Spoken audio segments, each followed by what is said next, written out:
चलिए अब सीधे आपको ले चलते हैं जहां पर सीएम योगी आदित्यनाथ संबोधित कर रहे हैं लखनऊ में।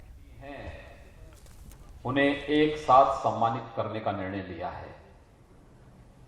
ये वास्तव में हमारी इस युवा पीढ़ी को सम्मानित करके इनकी ऊर्जा से प्रदेश को सम्मानित करने का एक अभिनव प्रयास है। मैं इसके लिए माध्यमिक शिक्षा विभाग से जुड़े हुए सभी जो अधिकारीगण हैं उन सबको हृदय से साधुवाद देता हूं।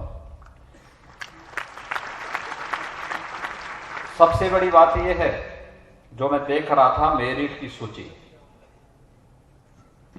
वास्तव में मुझे लगता है कि देश के यशस्वी प्रधानमंत्री आदरणीय नरेंद्र मोदी जी ने जब बेटी पढ़ाओ बेटी बचाओ का नारा दिया तो उसके पीछे क्या उद्देश्य भी स्पष्ट था। मैं गत वर्ष भी जब मेरिट में आए हुए छात्र छात्राओं के सम्मान के कार्यक्रम में उपस्थित हुआ था तब भी मैं मेरिट सूची देख रहा था और इस वर्ष भी मैं उत्तर प्रदेश माध्यमिक शिक्षा परिषद की हाई स्कूल और इंटरमीडिएट बोर्ड में जिन छात्र छात्राओं ने इसमें भागीदारी सुनिश्चित की और मेरिट में प्रदेश की जो मेरिट में स्थान बनाया, ऐसे 97 बच्चे जो बालक और बालिकाएं थीं, उन बालक और बालिकाओं में मैं देख रहा था कि बालकों की संख्या मात्र 35 है लेकिन बालिकाओं की संख्या इसमें 62 है। यानी बालिकाएं लगभग दुगनी हैं। यानी मेरिट में बालिकाओं ने ज्यादा अच्छा स्थान प्राप्त किया है। यानी ये बातें इस बात को साबित करती हैं कि बालिकाएं ज्यादा मेहनती हैं, ज्यादा परिश्रमी हैं और अगर उन्हें उचित अवसर दे दिया जाए तो वह हर क्षेत्र में बेहतरीन स्थान प्राप्त करके समाज को, राष्ट्र को एक नई दिशा दे सकती हैं। मैं सचमुच जिन बालक और बालिकाओं ने मेरिट की सूची में स्थान बनाया है उन सबको हृदय से बधाई देता हूं, अपनी शुभकामनाएं देता हूं। मैं उत्तर प्रदेश माध्यमिक शिक्षा परिषद की बोर्ड की परीक्षा के जब परिणाम आए थे मैं देख रहा था कि मेरिट में पहला स्थान जिस बालक ने बनाया है वो फतेहपुर का है और फतेहपुर का इसलिए महत्वपूर्ण हो जाता है क्योंकि देश के अंदर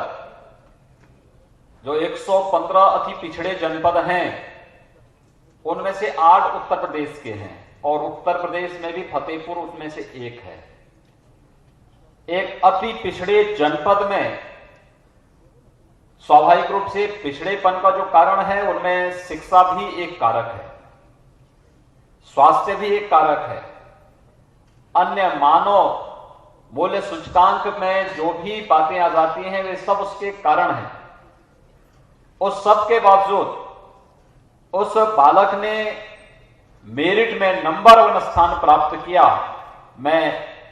उस बालक को, उसके अध्यापकों को, उसके अभिभावकों को भी हृदय से बधाई देता हूं। हम सब जानते हैं कि मनुष्य ईश्वर की सर्वश्रेष्ठ कृति है, अपार संभावनाओं से भरा हुआ है। मनुष्य अगर अपनी मेधा का और अपने परिश्रम का भरपूर उपयोग करे तो उसके लिए कुछ भी असंभव नहीं हो सकता। वह संभव को संभव बना सकता है और जीवन में सफलता का एकमात्र रहस्य हो सकता है और वह है परिश्रम। उसका कोई दूसरा विकल्प नहीं हो सकता। लेकिन परिश्रम से भाग करके हम किसी तनाव से ग्रसित हों, मुझे लगता है यह स्वयं में एक कमजोरी है। जब भी हम परिश्रम का रास्ता अपनाने की बजाय शॉर्टकट का रास्ता अपनाते हैं, मुझे लगता है वह व्यक्ति कभी सफल नहीं हो सकता, जीवन की उस मंजिल को कभी प्राप्त नहीं कर सकता जो शॉर्टकट का रास्ता अपनाने का प्रयास करते हैं। हमें भरपूर परिश्रम करना चाहिए, लेकिन गीता के उपदेश को ध्यान में रख करके कर्मण्येवाधिकारस्ते मा फलेषु कदाचन, यानी हम अपने स्तर पर भरपूर परिश्रम करेंगे, अपनी बुद्धि और विवेक का भरपूर उपयोग करेंगे, लेकिन इस बात की चिंता नहीं करेंगे कि कौन सा स्थान प्राप्त हुआ है, क्योंकि तनाव में रह करके आप किसी ऊंचे लक्ष्य को प्राप्त कर पाएंगे, इसकी कल्पना नहीं की जा सकती। और इसीलिए इन सब बातों को लेकर के देश के आदरणीय प्रधानमंत्री श्री नरेंद्र मोदी जी ने जब देश के विभिन्न बोर्डों की परीक्षाएं प्रारंभ हो रही थी, उस समय उन्होंने मन की बात में विद्यार्थियों को तनाव से मुक्त रहने के लिए सबसे पहली सलाह दी, क्योंकि जब हम तनाव से मुक्त रह करके उन्मुक्त वातावरण में अपनी परीक्षाओं की तैयारी के लिए बैठेंगे और जो कुछ भी हमने तैयार किया है उसके अनुरूप हम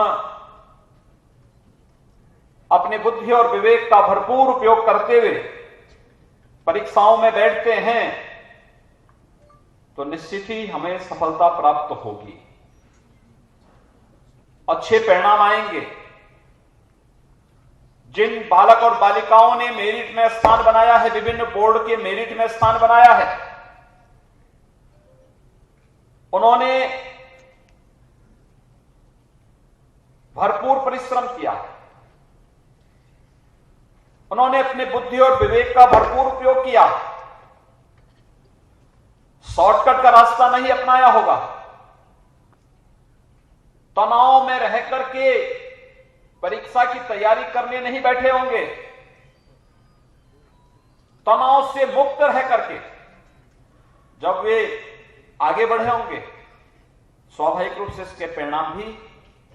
अच्छे ही आएंगे। और अच्छे परिणाम के साथ मैं जो देख रहा था, इस मेरिट सूची को देख रहा था,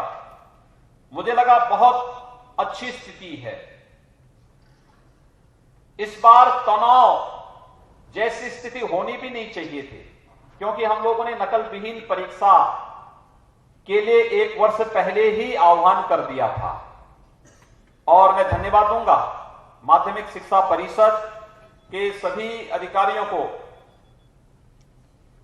इस विभाग के मंत्री और प्रदेश के उप मुख्यमंत्री डॉक्टर दिनेश शर्मा जी के नेतृत्व में जिस तैयारी के साथ एक समय सीमा के अंदर परीक्षाओं को संपन्न करना, पहली बार हुआ है जब उत्तर प्रदेश माध्यमिक शिक्षा बोर्ड का, हाई स्कूल और इंटरमीडिएट बोर्ड का जो परीक्षा फल है, दोनों एक साथ आते हैं और सबसे पहले भी आते हैं। एक यह प्रदेश के शिक्षा के क्षेत्र में व्यापक सुधार की ओर उठाया गया एक कदम, और उसका परिणाम इस रूप में हम सबके सामने आया कि हमने देश के किसी भी बोर्ड की परीक्षा परिणाम के पहले, जबकि देश के अंदर अगर आप किसी एक राज्य को लें तो सबसे अधिक विद्यार्थी उत्तर प्रदेश माध्यमिक शिक्षा परिषद के बोर्ड में सबसे अधिक विद्यार्थी थे। उन सब के बावजूद सबसे पहले हाई स्कूल और इंटरमीडिएट बोर्ड के परीक्षा परिणाम सामने आए, और परीक्षा परिणाम ने भी इस बात को साबित किया कि नहीं, 1 वर्ष में हम अच्छा परिणाम दे सकते हैं। नकल विहीन परीक्षा भी की, परिणाम भी अच्छा आया, और आज एक साथ प्रदेश सरकार की ओर से प्रदेश के उन सभी मेधावी छात्रों को जिन्होंने विभिन्न बोर्डों में, चाहे वह उत्तर प्रदेश माध्यमिक शिक्षा का हो, चाहे वह सीबीएसई का हो, चाहे आईसीएसई का हो, उन सभी मेरिटोरियस जो हमारे छात्र छात्राएं हैं, उन सबको सम्मानित करने का कार्य यहां प्रदेश सरकार के द्वारा हो रहा है। सचमुच यह सम्मान प्रदेश सरकार अपना स्वयं कर रही है, क्योंकि इन बालक और बालिकाओं की ऊर्जा का उपयोग हमें उत्तर प्रदेश को देश के सर्वोत्तम प्रदेश बनाने में मदद मिलेगी और इसलिए इस ऊर्जा के लिए एक भूमिका तैयार करने के लिए यह सम्मान समारोह यहां पर आयोजित है। मुझे बताते हुए प्रसन्नता है कि बहुत सारी टिप्पणियां हुई थी जब नकल विहीन परीक्षा उत्तर प्रदेश के अंदर करने की बात सामने आई थी। वर्षों हो गए थे, लोग ये मानते थे, कुछ लोगों ने तो ये मान लिया था, वे केवल विद्यालयों में नाम लिखवाते थे, कभी विद्यालय जाते नहीं थे, लेकिन उनके जो नंबर होते थे बहुत अच्छे हो जाते थे। जो बेचारा छात्र मेहनत करता था वह स्वाभाविक रूप से नकल नहीं करता था, क्योंकि उसको अपना आत्मविश्वास इतना मजबूत होता था कि वह कहता था कि नहीं, मैं बिना नकल के ही परीक्षा दूंगा। उसके मेरिट में कम नंबर आते थे, नकल करने वाला ज्यादा नंबर ले लेता था, क्योंकि बहुत सारी जगहों पर तो ठेका पद्धति चलती थी। भारी